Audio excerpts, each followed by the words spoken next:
Iniulat na sinabi umano ng isang opisyal ng US Navy na balak nilang putulan ng sungay ang mga agresibong Chinese Coast Guard at militia sa West Philippine Sea at sinabi na hindi nila papayagan na magpatuloy ang mga pang-aabuso ng China sa nasabing karagatan.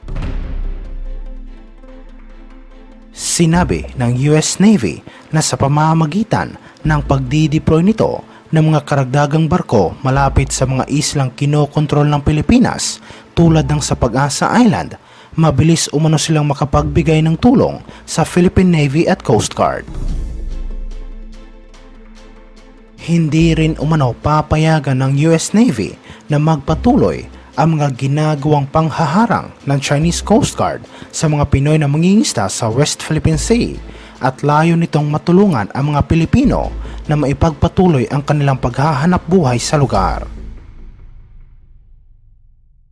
Iniulat ito matapos muling iginiit ng China na patuloy na pinapataas ng Estados Unidos ang tensyon sa pamamagitan ng pagpapalakas ng military deployment nito sa Asia-Pacific region. Inanunsyo rin ni Pangulong Ferdinand Marcos Jr. na papayagan niya ang mga US forces na gamitin ang mga military base dito sa Pilipinas.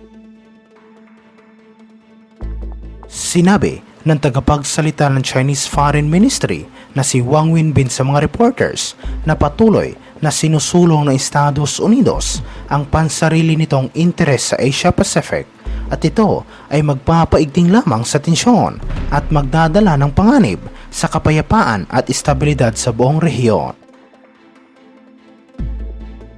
Ang Pilipinas at Estados Unidos na matagal nang magkaalyado ay nagkasundo na palawakin ang pangmilitar na kooperasyon nito lalong-lalo na sa mga strategic areas ng bansa habang pareho nilang sinisikap na kontrahin ang patuloy na pagiging asertibo ng komunistang bansa sa West Philippine Sea.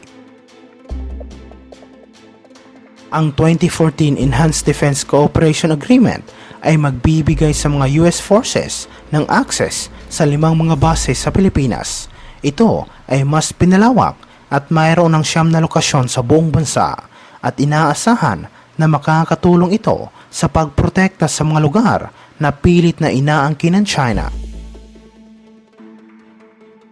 Usap-usapan ng mga eksperto na 2 sa mga lokasyon na ito ay nasa Northern Province ng Cagayan na kung saan ay wala pa umanong 400 kilometro mula sa Taiwan na nakikita ng China bilang bahagi ng kanilang teritoryo.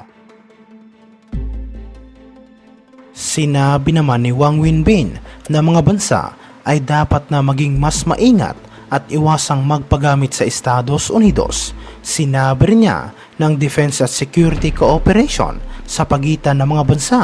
ay dapat makatulong sa pagpapanatili ng kapayapaan at estabilidad sa buong rehiyon.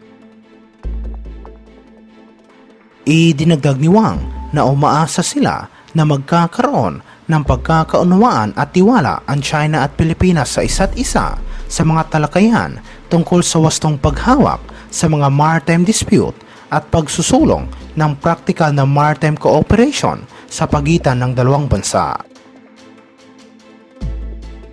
Samantala sa ibang aspeto naman, iniulat na binomba umano ng Coast Guard ng tubig ang 2 Chinese fishing vessel na nagmatigas na umalis at sinabi na pumalag ang mga ito sa mga personnel ng gobyerno.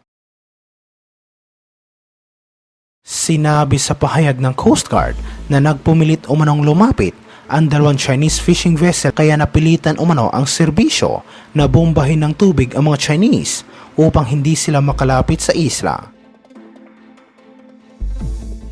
Noong una ay sinubukan munang makipag-usap ng Coast Guard sa mga Chinese sa radyo at binigyang diin rin nila na Island ay nasa loob na exclusive economic zone ng Pilipinas pero hindi umano sumagot ang mga ito. Dumiretso umano ang mga Chinese at agresibong lumapit sa isla sa kabila ng ginawang pagharang ng barko ng Coast Guard ngunit hindi umano huminto ang mga ito kaya gumamit na sila ng water cannon.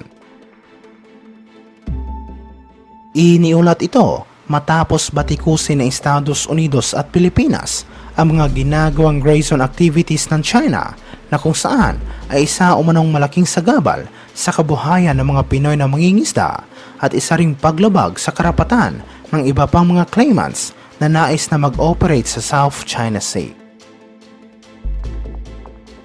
Sa isang pakikipag-usap sa telepono, binanggit ni US Defense Secretary at Department of National Defense Secretary na parehong nababahala ang US at Pilipinas sa pagdi-deploy ng China ng mahigit sa 40 mga barko kasama ang isang PLA Navy ship sa paligid ng Pag-asa Island. Base sa isang pahayag na inilabas ng US Defense Department na pag-usapan umano ang patuloy na mga ginagawa nilang pagsisikap upang mapalakas ang alyansa ng Estados Unidos at Pilipinas. Pareho ding nagpahayag ng positibong reaksyon sa ginawang groundbreaking ceremony sa isang $24 million na runway rehabilitation project sa Basa Air Base sa Pampanga, isa sa mga naaprubahan na proyekto sa ilalim ng Enhanced Defense Cooperation Agreement. Binigyang diin ang malakas na commitment ng Estados Unidos sa Pilipinas at muli niyang iginiit na Mutual Defense Treaty ay saklaw ang mga aircraft, public vessel, kasama na ang mga Coast Guard ng bansa saan man sa South China Sea.